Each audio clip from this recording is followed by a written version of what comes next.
Example 4. 3 pupils, A, B and C, have their birthdays in the same week.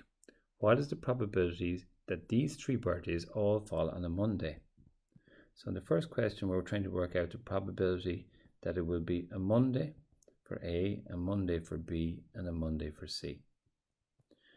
These are independent events. They're not affected by each other. So under the multiplication rule, if we could work out the probability of each one individually, we could multiply them to get that it would all happen together. So the probability that the first person is born on a Monday, well, there's a 1 in 7 chance. And that the second person is born on a Monday, there's a 1 in 7 chance. And the third person born on a Monday is a 1 in 7 chance. And when we multiply this, we see we get a 1 in 343. What's the probability that they all fall on the same day? There's a couple of ways of doing this question. So we're thinking of that it's all the same. One way of doing it would be to pick an exact way that it would be the same and think about how many other ways could you do that. Now we've done that in part 1 of the question. So we know exactly that there's 1 in 343 chance that it would fall on Monday. So what's the chance it could be Monday, Tuesday, Wednesday, Thursday, Friday, Saturday, or Sunday? Well, now we have 7 other days. So if I multiply my first answer by 7, I would get the answer 1 over 49. And that's the correct answer. Okay. I'm going to show a different way of thinking about the same question as well. So if we think about probabilities for each of the days, the probability that the first person is born on any one of the 7 days is a certainty. There's a 1 chance that that happens.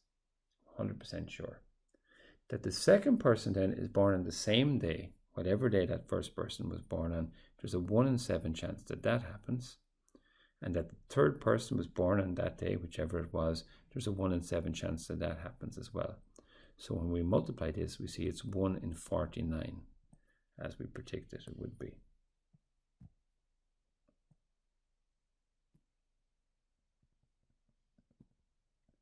Part 3. What's the probability that they fall on 3 different days? So here we're going to say that they're all different. Again, the strategy here is very similar to the above question. So we're going to work out the probability of each event happening and multiply them because these are independent events. That the first person is born on some day of the week, we're absolutely certain. So that's a 1. That the second person is born on the same day of the week is a 1 in 7. So the second person is born on a different day. There's 6 chances or 6 other days that could be born that would be different. And that the third person will be born on a day that's not the same as any of the others. There's still 5 days left that it could be born, so there's 5 chances out of 7.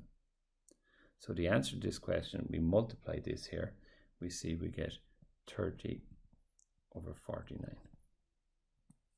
So it's actually quite likely that they would be born on different days, is what we might notice out of that.